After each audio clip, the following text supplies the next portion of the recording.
আচ্ছা, আপনারা রাস্তার এইভাবে দেন, যদি অ্যাক্সিডেন্ট হয় দায়ভার কে নেবে? এইভাবে তো আল্লাহ ভরসা। এ তো ইমার্জেন্সি ব্রেক করলে বাইক পড়ে যাবে সাথে সাথে। আল্লাহর উপর ভরসা।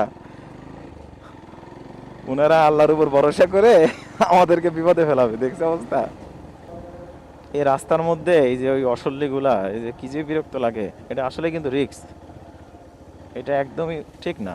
কারণ এখানে যদি ইমার্জেন্সি ব্রেক করা হয়, যতই এবিএস থাকুক আপনার, জায়গায় পড়ে যাবে গাড়ি। এই এলাকার মধ্যে আসলে, গ্রামগঞ্জের মধ্যে আসলে এই বিষয়গুলো দেখা যায়। কি একটা বাজে অবস্থা। একটা ভিডিওতে দেখছিলাম যে আপনার এইগুলো এক বাইকার ভাই পুড়াইতেছে। ভিডিওটি খুবই ফানি ছিল, আপনারা কেউ দেখছেন কিনা জানি না।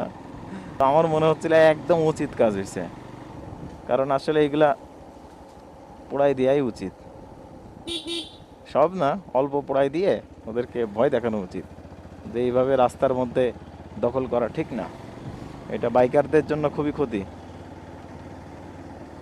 মানে রাস্তা তো না যেন নিজের বাড়ির উঠান।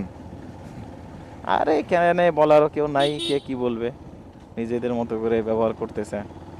তবে এই সমস্ত চিপা রাস্তা যাই হোক মানা যায়, বাকি যে সমস্ত রাস্তা ব্যস্ত রাস্তা বা একটু মোটা রাস্তা, অনেক গাড়ি ঘোড়া চলে, ওই সমস্ত রাস্তাতে কিন্তু এইগুলা খুবই রিস্ক। নিরিবিলি রাস্তা হইলে গ্রামের মধ্যে সেটা মোটামুটি মানানসই, যেমন এই রাস্তাটা গাড়ি ঘোড়া খুব একটা চলে না। বাকি অনেক জায়গায় দেখা যায় আপনার ব্যস্ত রাস্তাতেও এইগুলা বিছায় রাখে,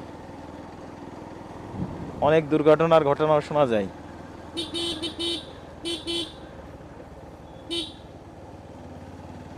শুধু মোড় আর মোড়।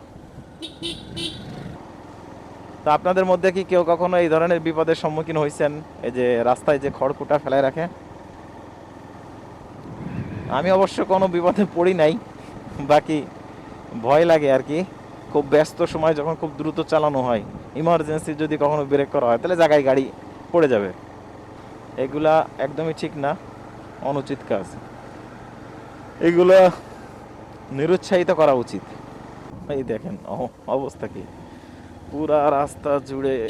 বাবা, একটু পিচও দেখা যাচ্ছে না, এমনভাবে এনাদেরকে আসলে বলা উচিত। আচ্ছা, আপনারা রাস্তার এইভাবে দেন, যদি অ্যাক্সিডেন্ট হয় দায়ভার কে নেবে? এইভাবে তো আল্লাহ ভরসা। এ তো ইমার্জেন্সি ব্রেক করলে বাইক পড়ে যাবে সাথে সাথে। আল্লাহর উপর ভরসা। ওনারা আল্লাহর উপর ভরসা করে আমাদেরকে বিপদে ফেলাবে, দেখছে অবস্থা।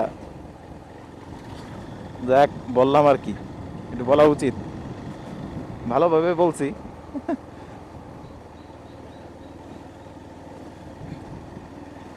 আল্লাহু আকবার।